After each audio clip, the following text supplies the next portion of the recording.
What's going on, everybody? You are now tuned in to the Triple M Boxing Channel, your source for all the boxing needs. And last weekend was a good fight card, man.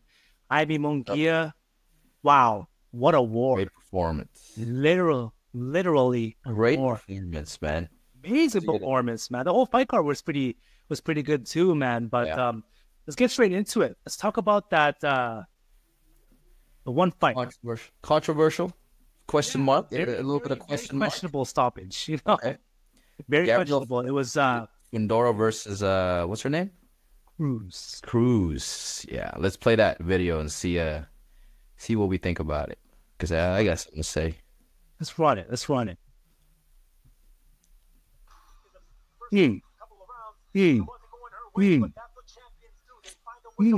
you put your back like that.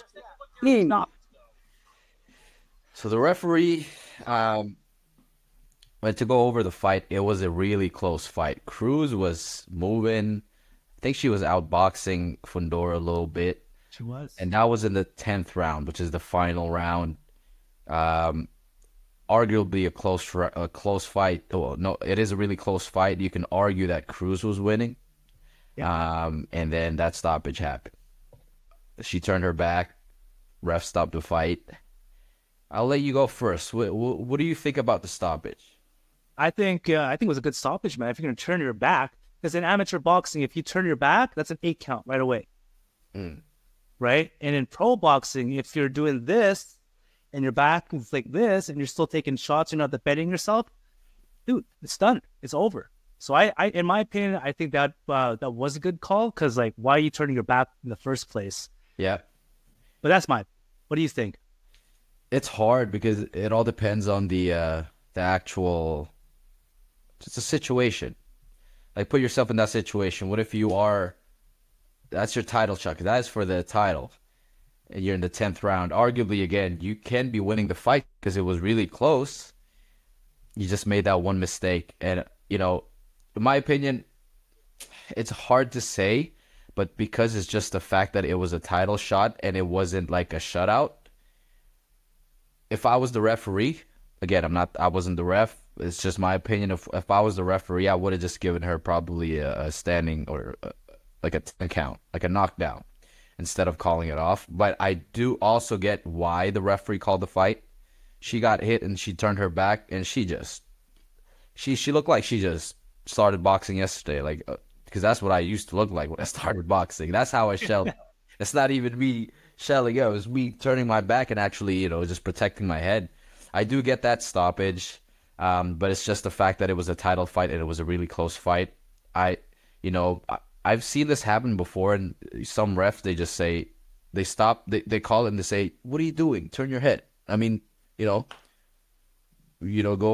turn your head back, right? But yeah, I get both sides. It's just, it was a really close fight. I would have just loved to see Cruz get more, get a fair shake. But at the end of the day, that was her decision to turn her back, and the ref did what the ref had to do. So it was Gabriela Fundora took. In your opinion, if it didn't get stopped, do you think Cruz would have taken it? Because I think she would have, to be honest. It was really close. To be honest, I had the score tied because Cruz was outboxing her the first 5 rounds, and there was only 10 rounds. Either it could have been a draw, or that last round could have been the deciding round. I mean, it was. Obviously, it was. Yeah. But that last round could have been the deciding round, because Cruz, in my opinion, took the first half, and Gabriela was taxing that ass the next, 6 to whenever it was stopped. So that's why I believe it was a really close fight. It wasn't a for sure win for Cruz, but at least, at least let her see the final bell, because that was literally like a minute left in the final round. Yeah, that was a very. I was shocked when she turned her back, man. Yeah, I was too. Like, why? Like, were you really hurt? That was my first reaction. That's why I was just like, oh, okay, stop it. But when I saw it at the replay, she literally looked at her. She's like, what? So I'm like, maybe she wasn't that hurt. But again, it's not. What can you do, man? Now what can you do as a ref? Your job is to protect the fighter, I guess. That's facts. Right? I agree, man. And the second co-main fight here. Yep. But the co-main fight. The little main. Little man. Canelo versus Gutierrez. Gutierrez. Yeah. Minimum weight, 105. Boys are light. Really liked. Man, I don't know much about them, but after seeing them fight, that Puerto Rican dude, man, he's a bad man. Got him out right there. To be honest, I wanted the fight to stop early because it was getting too late. I wanted to see the main event, and it was a good fight. What do you think? Yeah, man, he was piecing him up. I think, it got stopped in the third round, but dude, those punches were fast. Yep. Crazy fast, and this guy is just laid in on him. But when we were looking at these guys' box rec, like these guys only had like 9. Well, the one guy had 9 fights, and I think Gutierrez had 10. Yeah. But then, Less like, than 10 who else are they gonna fight? You know? Yeah. See, this with that weight class, there's probably not a lot of people, right? So Only that big, yeah. it's either that or they have to stay. They have to get up. They have to get up and weight, man. It's at the end of the day, great boxers have done it. Manny Pacquiao, it's not really a welterweight, but he had to fight at welterweight because guess what? That's where the money is. So if these guys want to get that real money, if they want to get to the bag, they got to move up somehow and get more demand. And unfortunately, the sport of boxing, the lower weight class are really missing out. Yeah. I'd say is in a way, like even that, it's it's still a little too light, right? So at the end of the day, you got to feed your family and you got to move up. So that's just my opinion. Yeah, man. And then the last fight, the main event. Wow. Jaime Mungia versus John Ryder.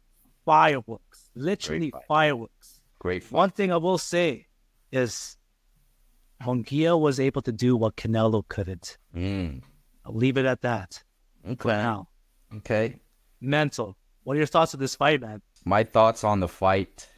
Mungia did have to, he did what he needed to do, got the job done, and he was really. One thing I give Mungia after watching all this, I've watched a lot of fights, his fights in the past. He's a little bit reckless. He just goes. His fight with Derevchenko, he was just going to war. He was getting hit. He was hitting him. But this fight, he was more composed. He was setting up his punches. He wasn't going all Mexican where he just all out, no technique, just either you or me. He was setting up his punches. He was still getting hit a lot, but I'm not gonna take that away from him because Ryder was there to hit, and he was there. He was game. So I think Munguia is evolving. Man, he's 26 years old. There's a lot of boxing for him to do. He already has like what 45, 50 fights under his belt. I just want to see him continue to grow. What do you think about his performance? I thought he did a really great job. And funny thing too, this fight is his first fight outside of Mexico. Yeah. He put on a show for the American people. That's for sure, man. This fight here really showed Mungia's not only his power, his accuracy, and his aggressive fighting style, right? Yes, he got caught a few times by Ryder countering his shots, right? But can he hang with the other big boys? That's like the big question. Needs to be answered. Yeah. Right? He showed his chin, that's for sure. Because Munguia is not a defensive guy. He's not going to slip, roll, duck. He's just going to eat it. Put his face. Yeah.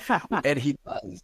He didn't get hurt. I believe he got rocked a couple of times, but he's so good at hiding it that he just pushes forward. And that's just his style. Ryder was there, man. And Ryder is one tough son of a gun, man. He's there. He wanted to get him out of there too. Yeah. For Ryder though, regarding the future, for Ryder, I think he's done all that he could in the sport of boxing. I don't really see any bigger fights that's left for him, and all I can see is him being just a stepping stool for all these fighters at 168, just because he got that Canelo fight, right? Everyone's trying to compare themselves to Canelo, especially in that weight. So they're gonna, what Munguia did, they're gonna do what they're gonna go through Canelo's former opponents and see if they can do better. People are saying like you said, Mungia was able to knock out Ryder. Canelo couldn't. Do you think Mungia is ready for that big name in Canelo Alvarez? Not yet, man. He needs to be tested a little bit more before he gets that big fight. Yeah. He really does. Right? Because defensively, Canelo, against a come forward fighter like Mungia, he takes him all day. Yeah, I agree. He's 26 years old. We got to remember that. There's a lot of boxing, a lot of experience for him to gain. Although, in my opinion, any Canelo fight is going to be a big fight, especially if it's a Mexican versus Mexican. This is going to generate numbers. We got to remember that fight was in Phoenix. Mungia was able to sell out the whole arena, and it's 10,000 people. Canelo can sell out an arena with 80,000 people. Yeah. So, that's right there. That's 90,000 people coming to see that fight, especially if it happens in Mexico. It's probably going to be way more. But in terms of skills, man, I don't know. I think there's only one guy that deserves a Canelo fight right now. And, if we're going to take it, and if it's not going to be Benavidez, man, to be honest, I'll take a Mungia fight over a Charlo fight because that's what's happening. But, we'll see how it goes. We'll see who gets the Canelo lottery.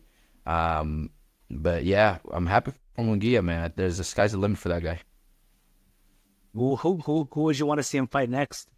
Mungia? Yeah. To be honest, I want to see him with another great prospect. Either him or Berlanga. Edward Berlanga. That's a great fight because they're both that's also gonna sell because it's Puerto Rico versus Mexico. Christian Mbili will be good too. That's gonna be fireworks for however long it lasts. They're both undefeated. Yeah.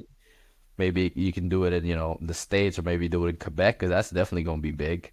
There's a lot. David Morrell. Probably not a Benavidez fight. Like I said, I only want to see Benavidez fight Canelo at this point. And like I said, if we're not going to get Benavidez, I don't mind Mungia versus Canelo. Just the fact that it's going to be a good, business move for Canelo, and it's gonna be fireworks. So Mungia is going to be there to hit Canelo. And that'll generate numbers. Well, any Canelo fight, like you said, will generate numbers. It's the reality of it, man. Right? Was that everything there? I think that was it, man. There's gonna be a lot more coming, especially with these coming weeks. We got Fury coming up. We got Teofimo next week, so it'll be fun. It's on a Thursday, so you gotta remember that. That's the 10th. No, is it the 10th? 8th.